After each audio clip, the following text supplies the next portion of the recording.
पिछली मुलाकात के बाद वकास कई दिनों तक गायब रहा। वह सो नहीं सका। एक वाक्य उसके दिमाग में गूंजता रहा। असली खेल तब शुरू होता है जब दो टेलीपैथ एक दूसरे का सामना करते हैं। वह आदमी जिससे वह मिला था रफी अपठनीय था।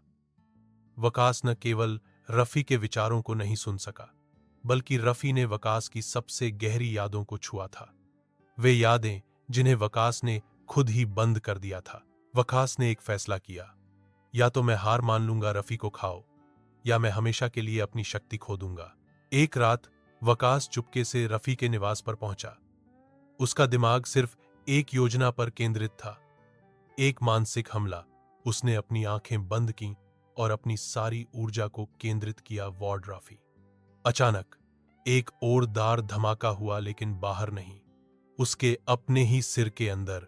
राफी की आवाज तेजी से गूंजी, सावधान वास, एक और कदम और तुम्हें पछतावा होगा।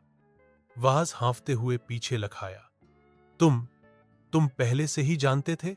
राफी छाया से प्रकट हुआ, एक पुरानी घिसी पिटी किताब पकड़े हुए। यह ज्ञान केवल सबसे मजबूत दिमाग ही संभाल सकते हैं। तुम अभी तक तैयार नहीं हो। अपने जीवन में पहली बार वकास ने किसी और के सामने अपना सिर झुका लिया। मुझे सिखाओ, मैं तैयार हूं।